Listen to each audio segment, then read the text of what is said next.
ఈరోజు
సాయంత్రం 4 గంటలకు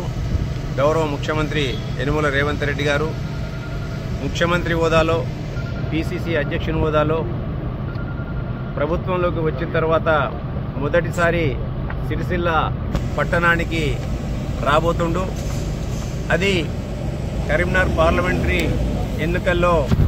ఎన్నికల ప్రచారంలో భాగంగా ఇక్కడి నుంచి పోటీ చేస్తున్న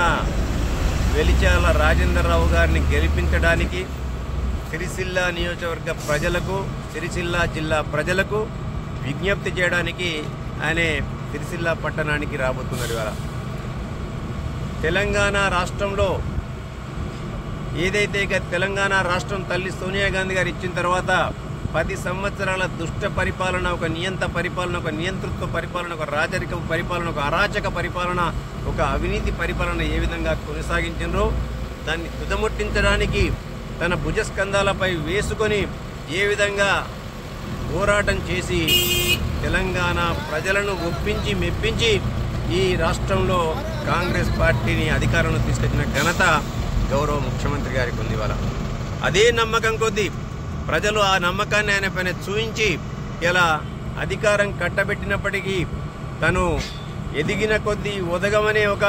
సిద్ధాంతాన్ని తీసుకొని వాళ్ళ ప్రజలకు ఏదైతే హామీని ఇచ్చిండో ఆ హామీలను నెరవేర్చే దిశగా 6 గ్యారంటీలను నెరవేర్చే దిశగా 5 గ్యారంటీలను ఈ ప్రభుత్వం యొక్క ఖజానా ఖాళీ పెట్టినప్పటికీ కూడా 7 లక్షల కోట్ల రూపాయలను అప్పు చేసినప్పటికీ కూడా ఇవాళ 6 గ్యారంటీలను అమలు చేస్తున్న ఘనత గౌరవ ముఖ్యమంత్రి గారికి దక్కింది. ఇవాళ అందుకే ప్రజలందరూ కూడా ముఖ్యమంత్రి గారి పైన అపారమైన నమ్మకంతో ఉన్నారు. ఇవాళ మాటిస్తే మాట తప్పడు, మడమ తిప్పడు,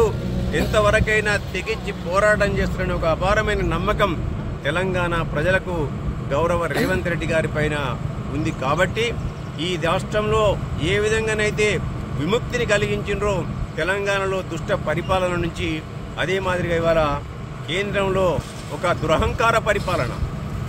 ఏదైతే బడుగు బలహీన వర్గాలకు అండగా ఉండడానికి కాంగ్రెస్ పార్టీ మొదటి నుంచి కూడా భారత రాజ్యాంగ నిర్మాత బాబాసాహెబ్ అంబేద్కర్ గారి రాజ్యాంగాన్ని తూచా తప్పకుండా ఇలా అమలు చేస్తూ రిజర్వేషన్ల సిస్టమ్ నుంచి మొదలుకొంటే అందరికీ హక్కులను కల్పించింది